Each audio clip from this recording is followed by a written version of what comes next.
le comte de Monte Cristo par Alexandre Dumas. Chapitre 108. Le juge. On se rappelle que l'abbé Busoni était resté seul avec Noirtier dans la chambre mortuaire, et que c'étaient le vieillard et le prêtre qui s'étaient constitués les gardiens du corps de la jeune fille.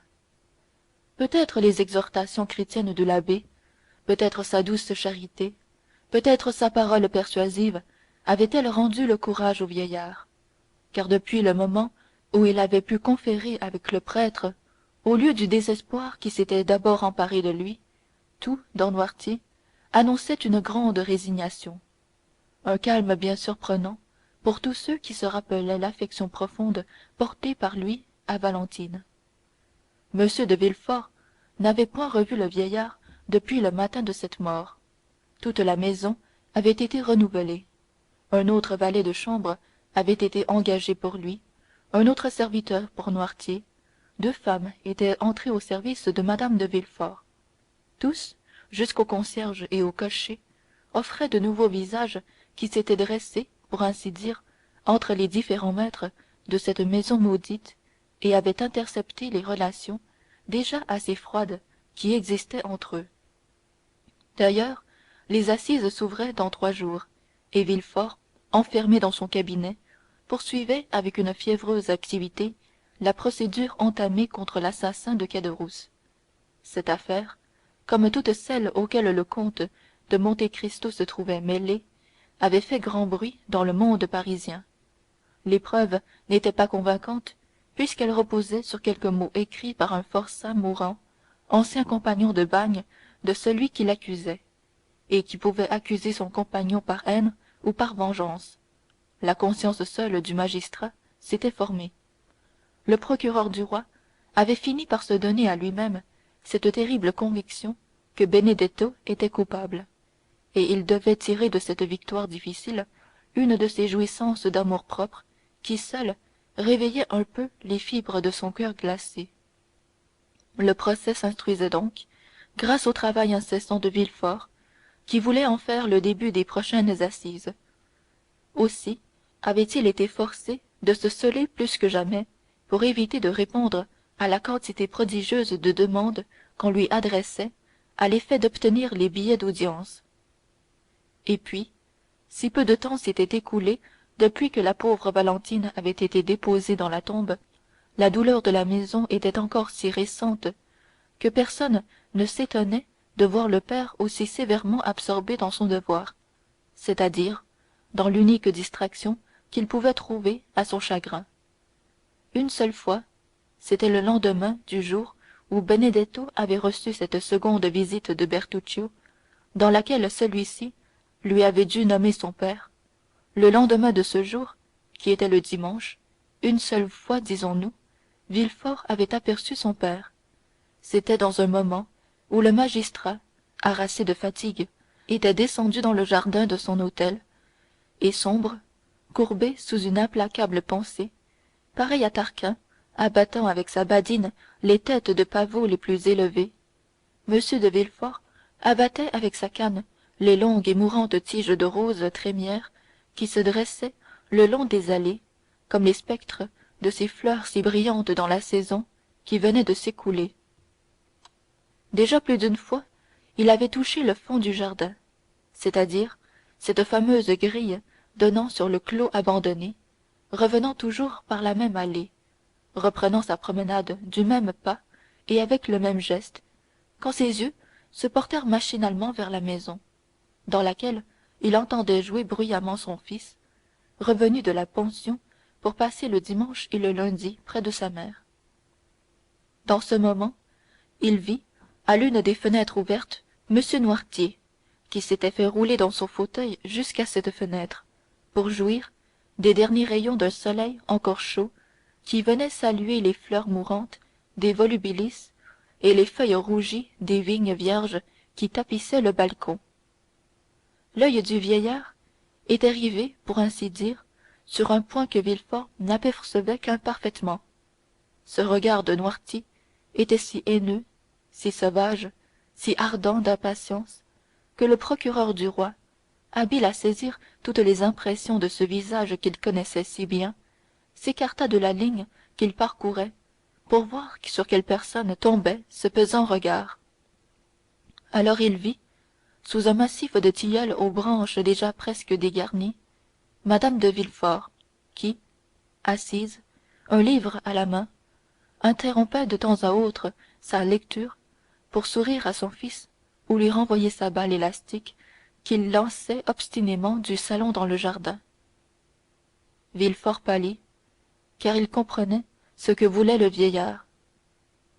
Noirtier regardait toujours le même objet, mais soudain son regard se porta de la femme au mari, et ce fut Villefort lui-même qui eut à subir l'attaque de ces yeux foudroyants qui, en changeant d'objet, avaient aussi changé de langage, sans toutefois rien perdre de leur menaçante expression. Mme de Villefort, étrangère à toutes ces passions dont les feux croisés passaient au-dessus de sa tête, retenait en ce moment la balle de son fils, lui faisant signe de la venir chercher avec un baiser. Mais Édouard se fit prier longtemps. La caresse maternelle ne lui paraissait probablement pas une récompense suffisante au dérangement qu'il allait prendre. Enfin, il se décida, sauta de la fenêtre au milieu d'un massif d'héliotropes et de reines marguerites, et accourut à mme de Villefort le front couvert de sueur. Mme de Villefort essuya son front, posa ses lèvres sur ce moite ivoire, et renvoya l'enfant avec sa balle dans une main et une poignée de bonbons dans l'autre. Villefort, attiré par une invisible attraction, comme l'oiseau est attiré par le serpent, Villefort s'approcha de la maison. À mesure qu'il s'approchait, le regard de Noirtier s'abaissait en le suivant, et le feu de ses prunelles semblait prendre un tel degré d'incandescence que Villefort se sentait dévoré par lui jusqu'au fond du coeur.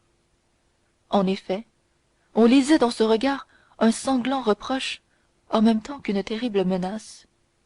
Alors les paupières et les yeux de Noirtier se levèrent au ciel, comme s'il rappelait à son fils un serment oublié. C'est bon, monsieur, répliqua Villefort au bas de la cour. C'est bon. Prenez patience un jour encore. Ce que j'ai dit est dit. Noirtier parut calmé par ces paroles, et ses yeux se tournèrent avec une indifférence d'un autre côté. Villefort déboutonna violemment sa redingote qui l'étouffait, passa une main livide sur son front et rentra dans son cabinet. La nuit se passa, froide et tranquille. Tout le monde se coucha et dormit comme à l'ordinaire dans cette maison.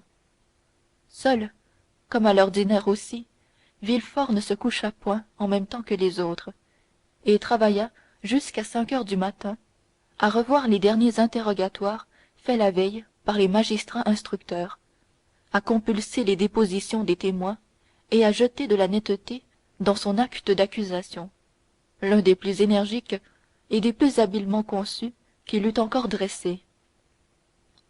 C'était le lendemain, lundi, que devait avoir lieu la première séance des assises. Ce jour-là, Villefort le vit poindre blafard et sinistre, et sa lueur bleuâtre vint faire reluire sur le parquet les lignes tracées à l'encre rouge. Le magistrat s'était endormi un instant, tandis que sa lampe rendait les derniers soupirs. Il se releva à ses pétillements, les doigts humides et empourprés comme s'il les eût trempés dans le sang. Il ouvrit sa fenêtre. Une grande bande orangée traversait au loin le ciel et coupait en deux les minces peupliers qui se profilaient en noir sur l'horizon. Dans le champ de luzerne, au-delà de la grille des marronniers, une alouette montait au ciel, en faisant entendre son chant clair et matinal. L'air humide de l'aube inonda la tête de Villefort et rafraîchit sa mémoire. Ce sera pour aujourd'hui, dit-il avec effort. Aujourd'hui, l'homme qui va tenir le glaive de la justice doit frapper partout où sont les coupables. Ses regards allèrent alors malgré lui chercher la fenêtre de Noirtier, qui s'avançait en retour, la fenêtre où il avait vu le vieillard la veille. Le rideau en était tiré. Et cependant, l'image de son père lui était tellement présente qu'il s'adressa à cette fenêtre fermée comme si elle était ouverte, et que par cette ouverture il vit encore le vieillard menaçant. Oui, murmura-t-il, oui, sois tranquille. Sa tête retomba sur sa poitrine, et la tête ainsi inclinée, il fit quelques tours dans son cabinet, puis enfin il se jeta tout habillé sur un canapé, moins pour dormir que pour assouplir ses membres raidis par la fatigue et le froid du travail qui pénètre jusque dans la moelle des os. Peu à peu, tout le monde se réveilla. Villefort de son cabinet entendit les bruits successifs qui constituent, pour ainsi dire, la vie de la maison. Les portes mises en mouvement, le tintement de la sonnette de mme de Villefort qui appelait sa femme de chambre, les premiers cris de l'enfant qui se levait joyeux comme on se lève d'habitude à cet âge. Villefort sonna à son tour. Son nouveau valet de chambre entra chez lui et lui apporta les journaux. En même temps que les journaux, il apporta une tasse de chocolat. Que m'apportez-vous là demanda Villefort. Une tasse de chocolat. Je ne l'ai point demandé. Qui prend donc ce soin de moi? Madame. Elle m'a dit que monsieur parlerait sans doute beaucoup aujourd'hui dans cette affaire d'assassinat et qu'il avait besoin de prendre des forces. Et le valet déposa sur la table dressée près du canapé, table, comme toutes les autres, chargée de papier, la tasse de vermeil. Le valet sortit. Villefort regarda un instant la tasse d'un air sombre. Puis, tout à coup, il la prit avec un mouvement nerveux et avala d'un seul trait le breuvage qu'elle contenait. On eût dit qu'il espérait que ce breuvage était mortel et qu'il appelait la mort pour le délivrer d'un devoir qui lui commandait une chose bien plus difficile que de mourir. Puis il se leva et se promena dans son cabinet avec une espèce de sourire qui eût été terrible à voir si quelqu'un l'eût regardé. Le chocolat était inoffensif, et M. de Villefort n'éprouva rien. L'heure du déjeuner arrivée, M. de Villefort ne parut point à table. Le valet de chambre rentra dans le cabinet. Madame fait prévenir monsieur, dit-il, que 11 heures viennent de sonner et que l'audience est pour midi. Eh bien, fit Villefort, après? Madame fait sa toilette, elle est toute prête, et demande si elle accompagnera monsieur. Où cela? Au palais. Pourquoi faire? Madame dit qu'elle désire beaucoup assister à cette séance. Ah! dit Villefort avec un accent presque effrayant. Elle désire cela. Le domestique recula d'un pas et dit: Si monsieur désire sortir seul, je vais le dire à madame. Villefort resta un instant muet. Il creusait avec ses ongles sa joue pâle sur laquelle tranchait sa barbe d'un noir d'ébène. Dites à madame, répondit-il enfin, que je désire lui parler, et que je la prie de m'attendre chez elle. Oui, monsieur. Puis revenez me raser et m'habiller. À l'instant. Le valet de chambre disparut, en effet, pour reparaître, rasa Villefort et l'habilla solennellement de noir. Puis, lorsqu'il eut fini, madame a dit qu'elle attendait monsieur aussitôt sa toilette achevée, dit-il. J'y vais. Et Villefort, les dossiers sous le bras, son chapeau à la main, se dirigea vers l'appartement de sa femme. À la porte, il s'arrêta un instant et essuya avec son mouchoir la sueur qui coulait sur son front livide. Puis, il poussa la porte. Mme de Villefort était assise sur une ottomane, feuilletant avec impatience des journaux et des brochures que le jeune Édouard s'amusait à mettre en pièces avant même que sa mère eût le temps d'en achever la lecture. Elle était complètement habillée pour sortir. Son chapeau l'attendait, posé sur un fauteuil. Elle avait mis ses gants. Ah, voici monsieur, dit-elle de sa voix naturelle et calme. Mon Dieu, êtes-vous assez pâle, monsieur? Vous avez donc encore travaillé toute la nuit? Pourquoi n'êtes-vous pas venu déjeuner avec nous? Eh bien, m'emmenez-vous, ou irai-je seule avec Édouard? Madame de Villefort avait, comme on le voit, multiplié les demandes pour obtenir une réponse.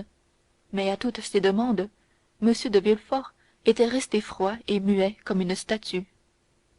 Édouard, dit Villefort, en fixant sur l'enfant un regard impérieux, allez jouer au salon, mon ami, il faut que je parle à votre mère. Mme de Villefort, voyant cette froide contenance, ce ton résolu, ces apprêts préliminaires étranges, tressaillit. Édouard avait levé la tête, avait regardé sa mère, et puis, voyant qu'elle ne confirmait point l'ordre de M. de Villefort, s'était remis à couper la tête à ses soldats de plomb. Édouard, cria M. de Villefort si rudement que l'enfant bondit sur le tapis. M'entendez-vous? Allez! L'enfant, à qui ce traitement était si peu habituel, se releva debout et pâlit. Il eût été difficile de dire si c'était de colère ou de peur. Son père alla à lui, le prit par le bras et le baisa au front. Va, dit-il, mon enfant, va. Édouard sortit. M. de Villefort alla à la porte et la ferma derrière lui au verrou. Mon Dieu, fit la jeune femme en regardant son mari jusqu'au fond de l'âme et en ébauchant un sourire que glaça l'impassibilité de Villefort. Qu'y a-t-il donc? Madame, où mettez-vous le poison dont vous vous servez d'habitude? Articula nettement et sans préambule le magistrat, placé entre sa femme et la porte. Madame de Villefort éprouva ce que doit éprouver l'alouette lorsqu'elle voit le milan resserrer au-dessus de sa tête ses cercles meurtriers. Un son rauque, brisé, qui n'était ni un cri ni un soupir, s'échappa de la poitrine de Madame de Villefort, qui pâlit jusqu'à la lividité. Monsieur, dit-elle, je ne comprends pas. Et comme elle s'était soulevée dans un paroxysme de terreur, dans un second paroxysme plus fort sans doute que le premier, elle se laissa retomber sur les coussins du sofa. Je vous demandais, continua Villefort d'une voix parfaitement calme, en quel endroit vous cachiez le poison à l'aide duquel vous avez tué mon beau-père M. de Saint-Méran, ma belle-mère, Barrois et ma fille Valentine. Ah, monsieur, s'écria Mme de Villefort en joignant les mains, mais que dites-vous? Ce n'est point à vous de m'interroger, mais de répondre. Est-ce au mari ou au juge? Balbutia Mme de Villefort. Au juge, madame, au juge. C'était un spectacle effrayant que la pâleur de cette femme, l'angoisse de son regard, le tremblement de tout son corps. Oh, monsieur, murmura-t-elle, oh, monsieur. Et ce fut tout. Vous ne répondez pas, madame, s'écria le terrible interrogateur. Puis il ajouta, avec un sourire plus effrayant encore que sa colère, il est vrai que vous ne niez pas. Elle fit un mouvement. Et vous ne pourriez nier, ajouta Villefort, en étendant la main vers elle, comme pour la saisir au nom de la justice. Vous avez accompli ces différents crimes avec une impudente adresse, mais qui cependant ne pouvait tromper que les gens disposés par leur affection à s'aveugler sur votre compte. Dès la mort de Madame de Saint-Méran, j'ai su qu'il existait un empoisonneur dans ma maison. Monsieur d'avrigny m'en avait prévenu.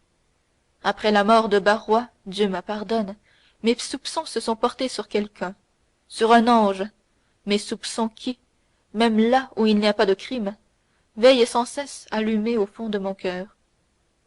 Mais après la mort de Valentine, il n'y a plus eu de doute pour moi, madame, et non seulement pour moi, mais encore pour d'autres. Ainsi votre crime, connu de deux personnes maintenant, soupçonné par plusieurs, va devenir public.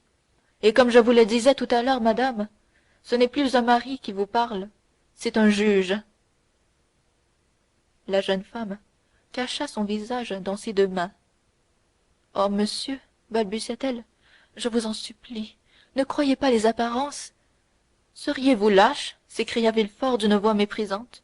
En effet, j'ai toujours remarqué que les empoisonneurs étaient lâches. Seriez-vous lâche, vous qui avez eu l'affreux courage de voir expirer devant vous deux vieillards et une jeune fille assassinée par vous? Monsieur, monsieur, seriez-vous lâche? Continua Villefort avec une exaltation croissante. Vous qui avez compté une à une les minutes de 4 agonies, vous qui avez combiné vos plans infernaux et remué vos breuvages infâmes avec une habileté et une précision si miraculeuses, vous qui avez si bien combiné tout, auriez-vous oublié de calculer une seule chose, c'est-à-dire où pouvait vous mener la révélation de vos crimes? Oh, c'est impossible, cela, et vous avez gardé quelque poison plus doux, plus subtil et plus meurtrier que les autres pour échapper au châtiment qui vous était dû. Vous avez fait cela, je l'espère du moins. Madame de Villefort tordit ses mains et tomba à genoux. Je sais bien, dit-il, vous avouez. Mais l'aveu fait à des juges, l'aveu fait au dernier moment, l'aveu fait quand on ne peut plus nier, cet aveu ne diminue en rien le châtiment qu'ils infligent aux coupables. Le châtiment? S'écria Madame de Villefort. Le châtiment, monsieur. Voilà 2 fois que vous prononcez ce mot? Sans doute. Est-ce parce que vous étiez 4 fois coupable que vous avez cru y échapper? Est-ce parce que vous êtes la femme de celui qui requiert ce châtiment que vous avez cru que ce châtiment s'écarterait? Non, madame, non. Quelle qu'elle soit, l'échafaud attend l'empoisonneuse. Si surtout, comme je vous le disais tout à l'heure, l'empoisonneuse n'a pas eu le soin de conserver pour elle quelques gouttes de son plus sûr poison. Madame de Villefort poussa un cri sauvage, et la terreur hideuse et indomptable envahit ses traits décomposés. Oh, ne craignez pas l'échafaud, madame, dit le magistrat. Je ne veux pas vous déshonorer, car ce serait me déshonorer moi-même. Non, au contraire, si vous m'avez bien entendu, vous devez comprendre que vous ne pouvez mourir sur l'échafaud. Non, je n'ai pas compris. Que voulez-vous dire?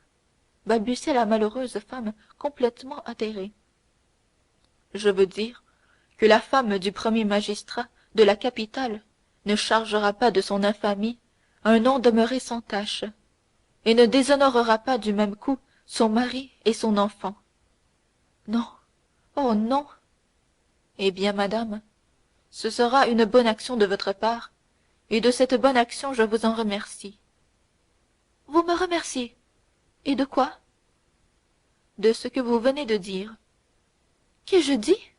J'ai la tête perdue, je ne comprends plus rien. Mon Dieu, mon Dieu! Et elle se leva, les cheveux épars, les lèvres écumantes. Vous avez répondu, madame, à cette question que je vous fis en entrant ici. Où est le poison dont vous vous servez d'habitude, madame? Madame de Villefort leva les bras au ciel et serra convulsivement ses mains l'une contre l'autre. Non, non, vociféra-t-elle, non, vous ne voulez point cela. Ce que je ne veux pas, madame, c'est que vous périssiez sur un échafaud, entendez-vous? Répondit Villefort. Oh, monsieur, grâce! Ce que je veux, c'est que justice soit faite. Je suis sur terre pour punir, madame, ajouta-t-il avec un regard flamboyant. À toute autre femme, fût-ce à une reine, j'enverrais le bourreau. Mais à vous, je serai miséricordieux. À vous, je dis, n'est-ce pas, madame, que vous avez conservé quelques gouttes de votre poison le plus doux, le plus prompt et le plus sûr? Oh, pardonnez-moi, monsieur, laissez-moi vivre. Elle était lâche, dit Villefort. Songez que je suis votre femme. Vous êtes une empoisonneuse. Au nom du ciel. Non. Au nom de l'amour que vous avez eu pour moi. Non, non. Au nom de notre enfant. Oh, pour notre enfant, laissez-moi vivre. Non, non, non, vous dis-je. Un jour, si je vous laissais vivre, vous le tueriez peut-être aussi comme les autres. Moi, tuer mon fils! S'écria cette mère sauvage en s'élançant vers Villefort. Moi, tuer mon Édouard! Oh! Oh! Et un rire affreux, un rire de démon, un rire de folle acheva la phrase et se perdit dans un râle sanglant. Madame de Villefort était tombée aux pieds de son mari. Villefort s'approcha d'elle. Songez-y, madame, dit-il, que si à mon retour justice n'est pas faite, je vous dénonce de ma propre bouche et je vous arrête de mes propres mains. Elle écoutait, pantelante, abattue, écrasée. Son œil seul vivait en elle, et couvait un feu terrible. Vous entendez, dit Villefort, je vais là-bas requérir la peine de mort contre un assassin. Si je vous retrouve vivante, vous coucherez ce soir à la conciergerie. Madame de Villefort poussa un soupir. Ses nerfs se détendirent. Elle s'affaissa, brisée sur le tapis. Le procureur du roi parut éprouver un mouvement de pitié. Il la regarda moins sévèrement, et s'inclinant légèrement devant elle, ah madame, dit-il lentement, adieu. Cet adieu tomba comme le couteau mortel sur madame de Villefort. Elle s'évanouit. Le procureur du roi sortit, et en sortant, ferma la porte à double tour. Chapitre 108.